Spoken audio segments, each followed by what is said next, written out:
Healy gets the go-ahead. She rushes into the net. Shot, score! Katie Healy from a free position shot. Looks like it will be Shannon Hughes this time to take it. Skyhawks 1 for 1 from free position shots. Hughes walks inside and she scores! Skyhawks have scored twice from a free position shot. And up top to Fressel. Fressel gives it up to Hughes. Hughes working forward. Now cuts back, trying to get away from a defender. Hughes into the shooting space, and shot had gone into the net. They pause for a moment, but the refs award the goal. Shannon Hughes with her second goal here in the first half. It's 3-0 Skyhawks. Healy in position. Healy toward the net. Her shot denied. Rebound, score! Katie Healy had her first attempt denied. Loose ball on the ground, picked up and thrown over the top. It's Hughes. Hughes forced off. Now comes through. Her shot bounced toward the net, and it is a goal.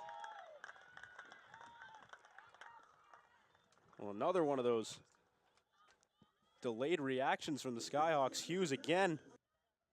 Another big chance for the Skyhawks. Lewis marches in. Bounces a shot and scores.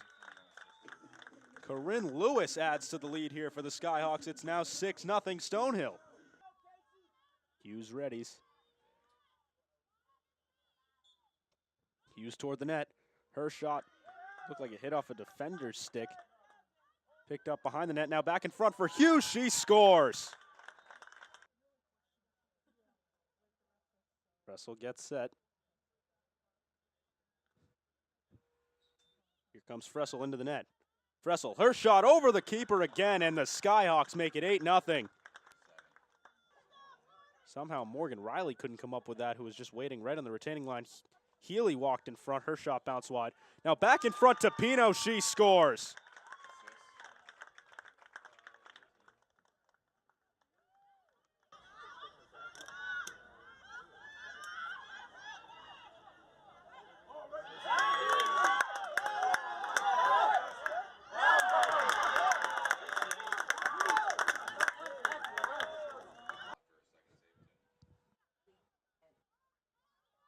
It's Hughes.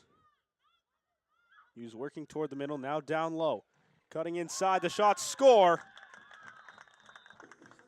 It's Pino again.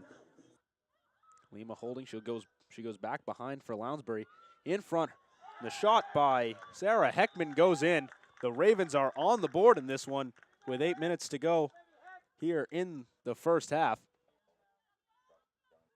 Manzo over to Fressel, almost had it intercepted. Fressel with a little space, comes in front. Her shot, she scores. Or Emma Sullivan, actually. Sullivan to Manzo up top. Manzo down low. Shot along the ground by Pino, and she scores. The Skyhawks with a player up make it 12-1 with 5 to go here in the first half. Katsoulis gets it ahead to Pino. Now Pino in front toward Wheaton. Wheaton with an open net. She scores. That chance developed very quickly for Stonehill Basic with her arms up. Russell looking for Lewis. Connects. Now Lewis trying to shimmy away from a defender. It's the pass over to Sullivan. Now inside Pino. Her shot bounced in between the legs of Basic, and she scores again. Almost had Sullivan darting toward the net.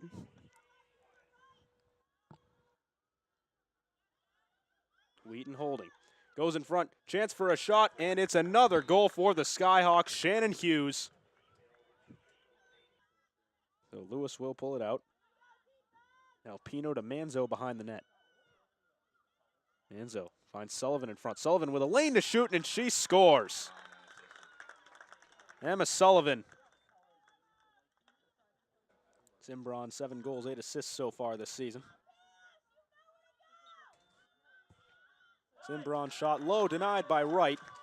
Ball bounces all the way to Ella Brownson. It's up top now, Lima. Lima for the Ravens. Her shot bounced under the stick of Wright and in. Bella Lima unassisted It's just the second goal for Franklin Pierce. Lounsbury 3 for 9 on the season on these free position shots. Lounsbury walks in, she shoots and scores. Silver lining here for the Ravens. They score on a late free position shot, make it 17-3 Stonehill. 5 seconds here, can the Ravens generate something? Walked in front, pass to Cimbron, and that's it. Skyhawks finish off a strong effort on both ends. 17-3 the final, Stonehill over Franklin Pierce. So we always know like Franklin Pierce is going to be a really tough, aggressive game. They're very gritty. So we just had to come out like on all cylinders right away. And I think we played as a team defensively and offensively. We were really creating lanes for each other on offense, helping on D, just playing together, communicating well. Basically, we just had to go like out really aggressive at first. But we also like, in order to do that, we had to play loose. So we kind of just like did whatever for the first half. Didn't call too many plays, kind of just see what like would work as we went. And that worked pretty well. So we ended up calling some plays, and I think everyone was just like really focused and got into them right away.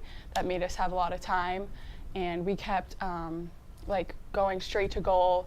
Even if we hit goalie, we got a reset of clock, so that helped us. So we just gained possession a lot, and I think having possession is always good because other team doesn't have the ball. So we were building something a little bit a couple weeks ago, and then we had like a hard fall against Merrimack. So I think right now we're in a really good place because we're just getting up like our confidence up. We don't want to get overconfident though, so we're gonna stay humble, and I think we're good for this coming week. We have a good attitude. No, we were working really hard all week to make sure that we did all the little things right, and to make sure that our defense, our midfield, and our attack were all kind of connected, you know, and I think we definitely felt that today. I think they worked really hard and they prioritized all the little hustle plays, you know, and it made a difference. I thought it made their jobs much easier when they actually got settled on both ends. Yeah, I think that they're all just getting a little bit more mature, and I think they're getting a little bit more experience in like their game day preparation, and I think they're taking it seriously. You know, we had a hiccup against Merrimack and we played poorly, but the last 2 games, they knew everything they needed to know from their scouting report, and they played accordingly. And I tell them all the time, I'm like, the beautiful thing about listening to your coach is that if it goes wrong, it's not your fault, you know, and they really are.